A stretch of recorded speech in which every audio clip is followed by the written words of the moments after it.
జగిత్యాల జిల్లా మల్యాల మండలంలోని కొండగట్టు శ్రీ ఆంజనేయ స్వామి ఆలయంలో సోమవారం నుంచి హనుమాన్ చిన్న జయంతి ఉత్సవాలు ప్రారంభం కానున్నాయి. ఆదివారం నుంచి దీక్షాపరుల రాక మొదలైనప్పటికీ ఏర్పాట్లు ఇంకా కొనసాగుతూనే ఉన్నాయి.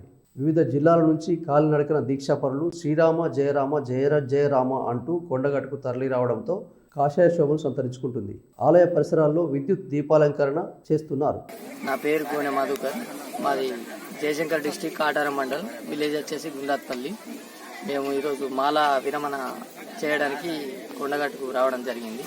ఇక్కడ కోనేరు దగ్గర స్నానాలు చేసినాం. కాకపోతే ఇక్కడ వాటర్ ఫెసిలిటీస్ కరెక్ట్ లేవు. కోనేరు కొంచెం బాగా వాటర్ లేక ఇబ్బంది ఉంది, కొన్ని వాటర్ పట్టాలి.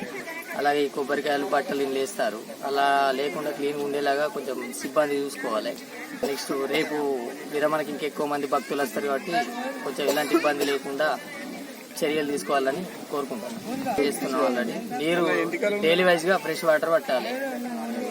మొత్తం అంత చెత్త ఉంది, స్మెల్ వస్తాయి వాటర్ కరెక్ట్. భక్తులకు ఇబ్బంది జరగకుండా సుమారు 1000 నుంచి 1500 మంది మన మంగళి వాళ్ళు అక్కడ కూడా ఏర్పాటు చేయడం. భక్తులకు 24 గంటలు ఈ 3 days ఎలాంటి ఇబ్బందులు జరగకుండా ఏర్పాట్లు చేస్తున్నాము. అలాగే ఇచ్చేసిన భక్తులందరికీ కూడా ప్రసాదాలు ఇబ్బంది జరగకుండా ఒక సుమారు 4 లక్షల వరకు లడ్డు ప్రసాదం తయారు చేయించడం జరుగుతుంది. అలాగే పులిహోర ప్రసాదం కూడా జరుగుతుంది.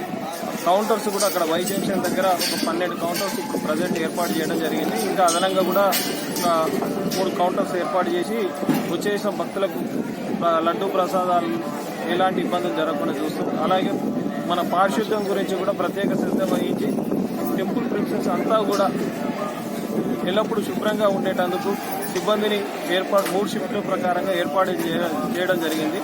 ఈ పారిశుద్ధ్యం గురించి మన జిల్లా డిపిఓ గారు, డిస్ట్రిక్ట్ పంచాయతీ ఆఫీసర్ గారు, కలెక్టర్ గారి సూచనల ప్రకారంగా సిబ్బందిని ఒక్కొక్క పాయింట్ వైజ్గా ఏర్పాటు చేయించున్నారు. వారంతా పారిశుద్ధ్యం మొత్తం కూడా వారే చూస్తారు. అలాగే మన మెడికల్ డిపార్ట్మెంట్ నుంచి కూడా 6 చోట్ల మెడికల్ క్యాంప్స్ కూడా దేవస్థాన ప్రిన్సెస్లో ఏర్పాటు చేయడం జరుగుతున్నది. టెంపుల్ వద్ద ఒక 2, మిగతాయి టెంపుల్కు అవుట్ సైడ్ ఏర్పాటు చేయించున్నారు. పార్కింగ్ కూడా దేవస్థానం ఇచ్చేసిన భక్తులందరికీ కూడా 6 చోట్ల పార్కింగ్ సౌకర్యం ఏర్పాటు చేయడం జరిగింది. అదనంగా కొండ కింద కూడా ఒక పార్కింగ్ ప్లేస్ ఏర్పాటు చేయడం జరిగింది. ఇక్కడ మన మెయిన్ ఆఫీసు ఎంట్రన్స్ దగ్గర ఒక పార్కింగ్ ప్లేసు, సెకండ్ భుజపోతల దగ్గర 2, జేఎన్టీయూ రోడ్లో ఒక 3, మొత్తం 6 కొండపైన వివిధ ప్రదేశాల్లో పార్కింగ్ ప్లేసెస్ ఏర్పాటు చేయడం జరిగింది. కొండ క్రింద ఒక పార్కింగ్ ప్లేస్ ఏర్పాటు చేయడం జరిగింది. అక్కడి నుంచి భక్తులు ఇచ్చేసిన భక్తులకు అసౌకర్యం కలగకుండా ఆర్టీసీ నుంచి ఒక బస్సు ఏర్పాటు చేసి అక్కడి నుంచి కొండపై వరకు ఫ్రీగా బస్సు ఏర్పాటు చేయడం జరిగింది.